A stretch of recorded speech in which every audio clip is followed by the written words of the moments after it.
All right, Mike, we are ready.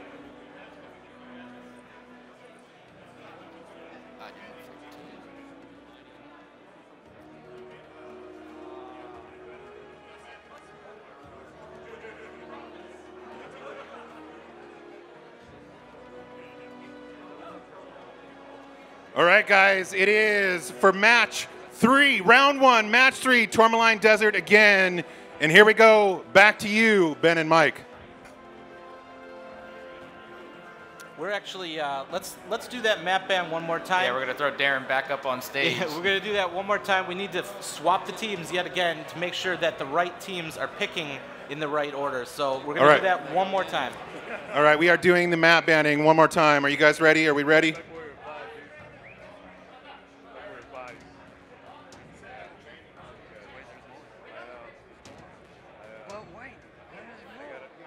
I'm just happy that Jaeger is one of the best. There's just so much jackets. Yeah, we are. But yeah, we were so we read the team before like started that phase. So he was like, oh, we're team 2, we're team 2. And I was like, I think we're team 1. Mike, we ready? All right, here we go. Map banning phase. One more time, guys.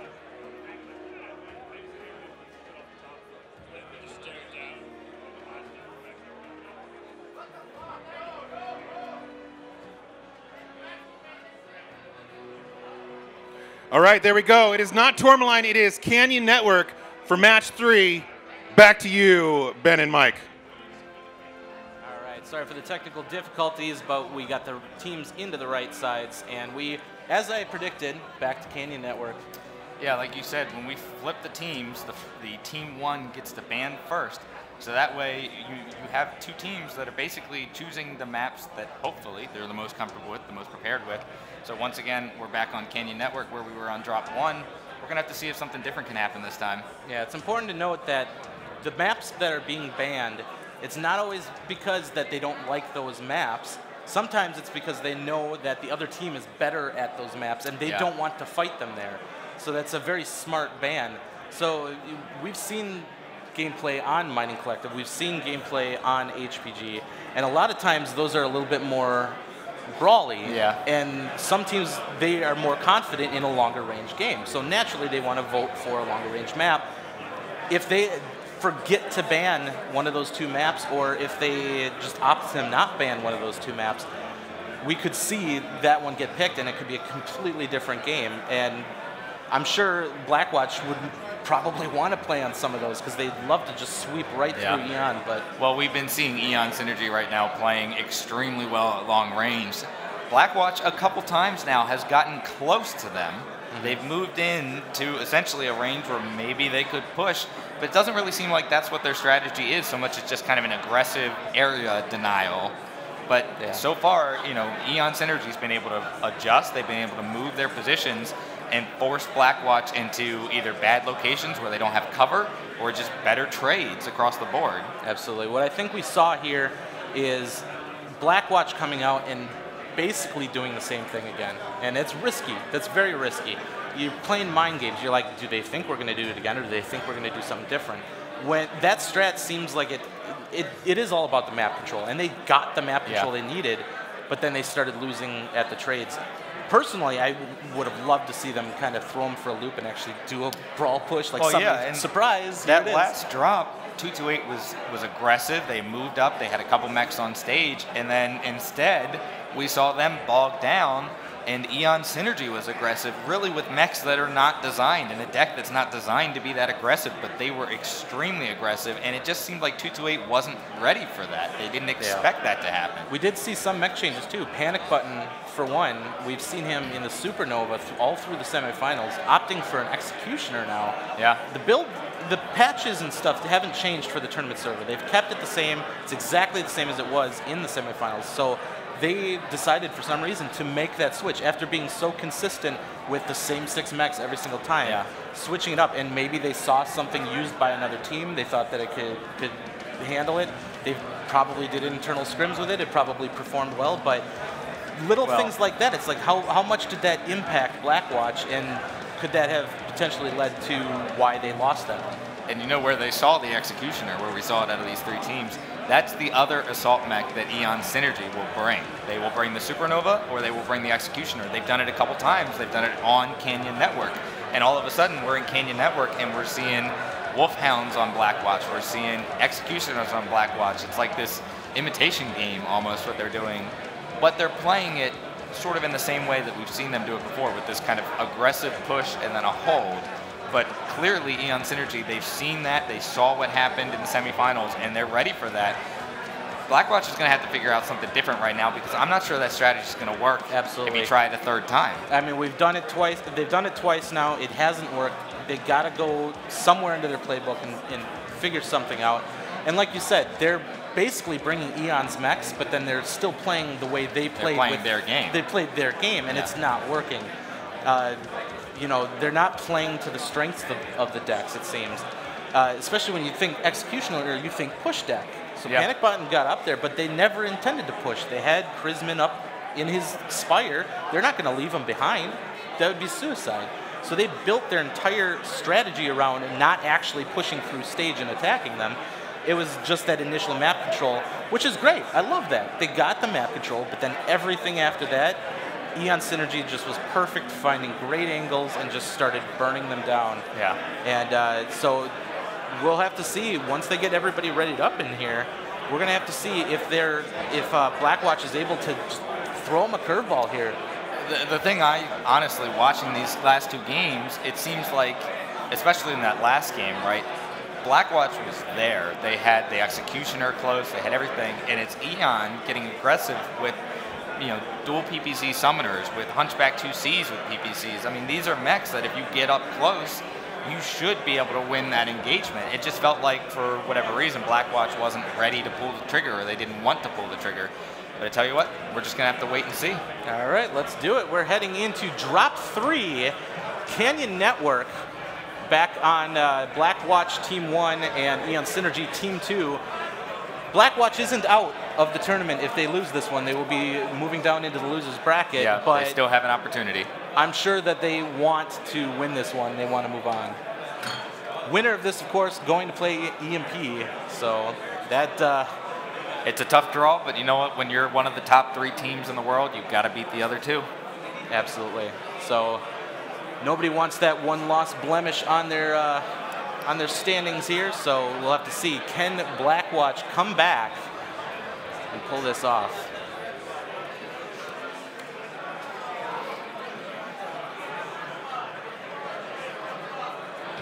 All right, we're just waiting on those mechs to power up, and then we will be on our way.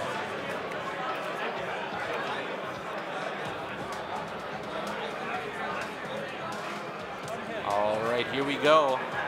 Mechs are on the move. We're over on the Eon Synergy side. I'm seeing dual Warhawks.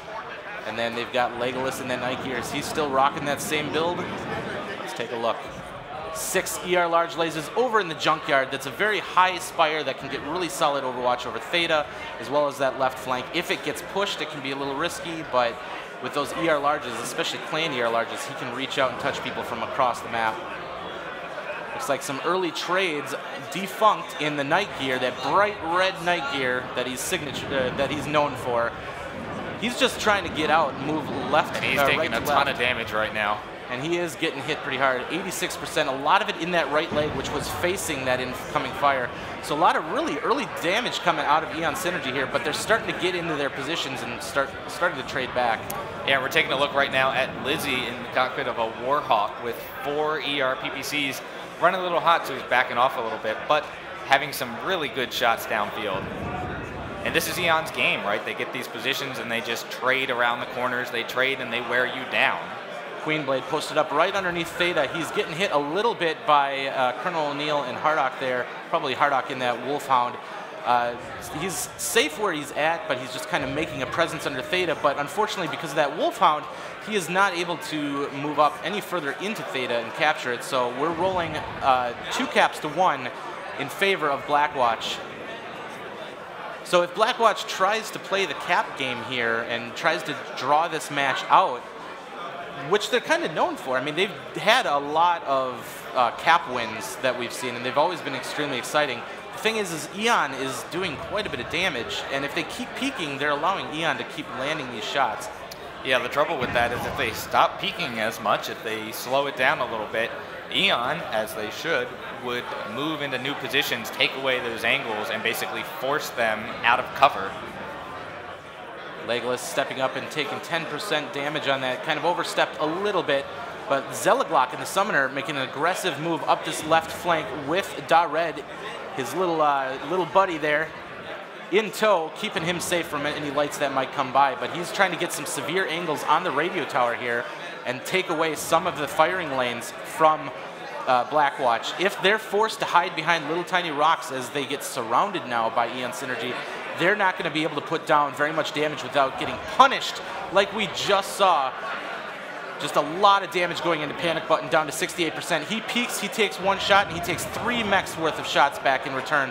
That is a poor trade, and they can't do that for very long if they want to pull this off. Yeah, and this is the danger, again, of trying to slow the match down. Eon Synergy now working their way around the edges of the map, taking away those angles, putting the damage downfield, and when you're trying to slow it down, you don't have as many mechs to return fire. Ooh, nice strike over a radio tower there. Blackwatch continuing kind of a left side push. The problem is as Blackwatch continues to tour to try and find an angle that works, they're taking damage the entire time. Every time they peek, every time they move from rock to rock, Eon Synergy has been just precise, and they've been on point with putting that damage downfield. So we're seeing a lot of Blackwatch mechs just taking a lot of unnecessary damage. Are being extremely aggressive once again. Ooh, nice strike across Ed and Defunct. Missed that one coming in, and obviously so did they, because they got hit hard. So now this movement is taking away some of the angles from Eon, and they've got still a little bit of a fight here at Radio Tower. Torok is getting kind of run out. Nice strike over Zelaglock and Dared, but they're chasing one last bite out. He's trying to get back around the corner in that Hunchback 2CA. Hubert takes down Torok, who got caught out in the open on the ramp. One last bite is ducking back around the corner. Looks like he makes it, but they are giving chase. If he can get him around the corner, maybe some of those other mechs can help him. A nice strike. Hits one last bite. Looks like he's lagged. And then Hubert coming in, he's going to finish him off. And there he goes. One last bite, caught out by that aggressive push on that left side. Queenblade gets hit on the backside. Looks like he got caught out as well by Hardock. And it looks like Blackwatch is just getting compressed into the corner here, getting hit from multiple angles. It's not looking good.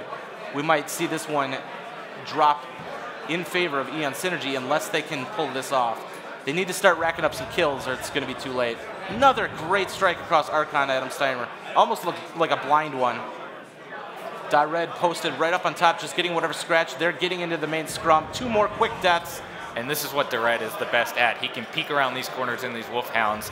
Out in the open, you know, he doesn't want to be in that situation. Archon Adam Steiner picks up the kill against Zelaglock, but it's going to be too little too late as he is being run up on by several mechs. He is not long for this world. And this is going to be, again, a pretty decisive match. Adam Archon Steiner now loses his weapons on that Supernova. So delaying the inevitable here. Arctic Cheetah by Edmeister is and they go down. An 8-1 decision in favor of Eon Synergy.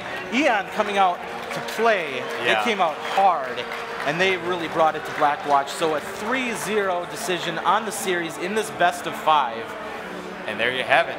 Once again, Lizzie, top damage in that Warhawk C, running quad ER PPCs with 577 damage. One last bite, putting up 494 and a Hunchback 2CA. That's plenty respectable, but unfortunately, it's just not enough to overcome Eon Synergy. They are playing very well right now. Absolutely. Blackwatch, they have to go back to the drawing board. They are not out yet. They are going to play the loser of the next round, which will be Imperial versus Eon Synergy. Whoever loses, it could be Eon again. They will play them. So we might see a rematch of Blackwatch versus Eon Synergy in round 3. That will be an elimination round. But we got to do round 2, of course. Imperial, they're just chomping at the bit, I'm sure. I'm sure they're all watching this. They're watching what mechs have been used. They're watching what strategy was used. and they are taking notes and they're getting ready. Yeah, and if you're in EMP, you're watching this, and you're seeing Eon Synergy come out, and just they're on point. They're making their shots, they're organized, they're responding well as a team. This is going to be a challenge even for the defending national champion, or the defending world champions, I should say. The defending world champions, Imperial, this is going to be a challenge. Eon is looking very, very good right now. Absolutely. If Imperial, though, comes out strong themselves, we've seen Imperial play, I describe it as perfect. We've seen it perfect before. The only non-perfect play I think we've seen is when they were playing against Phoenix Legion earlier in the semifinals, but anytime they played a high seed team, they came out ready to play, they came out strong, and their numbers were insane. Yeah. And I'm sure we'll hit those numbers up again in round 2. But so Blackwatch back to the drawing board. They're not out yet. We'll have to see if they can come up with something. They're going to have to figure it out. Where are we going to be able to toss this out to? I think we're waiting to get a hold of the team captains. So hopefully we'll have at least one interview with the team captain. I believe Phil's going to be wrangling them up, but we'll have to wait a few minutes for that. So for right now, I mean, like I said, Eon Synergy playing very, very well. That next match against Imperial is going to be huge. Absolutely. And if EMP comes out strong, I mean, they're setting the tone for how this is going to go. And absolutely. I guarantee you, if people are betting out there, they're probably putting their money on EMP. But if we see Eon come out the way they just did against Blackwatch, if they can maintain that momentum, and if they can continue playing flawlessly, and if they have found a way to break through that impenetrable shell that we've seen from Imperial, the way they set up their mechs, the way they respond, the way they get their sight lines and their scouting, if they can somehow find a flaw in that and exploit it, I tell you what, it's going to be completely one heck of a match story. coming. Absolutely. But you know what? Let's go talk to the team captains. I believe Phil's standing by with Direct Goes to Faster from Eon Synergy.